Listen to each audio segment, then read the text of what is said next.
8 ఏళ్ల తర్వాత జరగనున్న ఛాంపియన్స్ ట్రోఫీలో గత టోర్నీ రన్నరప్ భారత్ విజేతగా నిలుస్తుందని ఆస్ట్రేలియా మాజీ కెప్టెన్ మైకేల్ క్లార్క్ జోషి చెప్పాడు. సాధారణంగా ఏ క్రికెటర్ అయినా తమ దేశం గెలుస్తుందని చెబుతుంటారు. కానీ మైకేల్ క్లార్క్ మాత్రం భారత్కే ఓటు వేశాడు. ఇందుకు గల కారణాలను సైతం చెప్పుకొచ్చాడు. ఈ టోర్నీలో భారత కెప్టెన్ రోహిత్ శర్మ బ్యాట్ నుంచి పరుగుల వరద పారడం ఖాయమని వ్యాఖ్యానించాడు. ఐసీసీ ఛాంపియన్స్ ట్రోఫీ 2025ని భారత్ గెలవబోతుంది. ఇదే నా మాట. భారత జట్టులో జస్ప్రీత్ బుమ్రా లోటును మరొకరు పూడ్చలేరు. అతన్ని ఖచ్చితంగా మిస్ అవుతారు.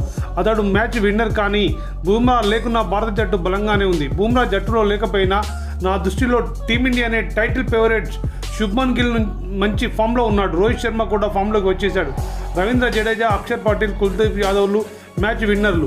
భారత స్పిన్నర్లను ఎదుర్కోవడం ప్రత్యర్థి జట్లకు అంత ఈజీ కాదు అని క్లార్క్ చెప్పుకొచ్చాడు. ఇక మిగతా జట్లపై కూడా క్లార్క్ మాట్లాడి ఇంగ్లాండ్ బలంగానే కనిపిస్తున్న జట్టుగా మాత్రం రాణించి టైటిల్ సాధించే అవకాశాలు తక్కువగానే ఉన్నాయని చెప్పాడు. ట్రావిస్ హెడ్ కూడా మెరుగైన ప్రదర్శన చేస్తాడని, ఇంగ్లాండ్ పేసర్ జోఫ్రా ఆర్చర్ అత్యధిక వికెట్లు పడగొడతాడని క్లార్క్ వ్యాఖ్యానించాడు. ఛాంపియన్స్ ట్రోఫీ ఫిబ్రవరి 19 నుంచి మార్చి 9 వరకు జరగనుంది. ఆతిథ్య దేశం పాకిస్తాన్ అయినప్పటికీ భారత్ ఆడే మ్యాచ్లన్నీ కూడా దుబాయ్లో జరగనున్నాయి.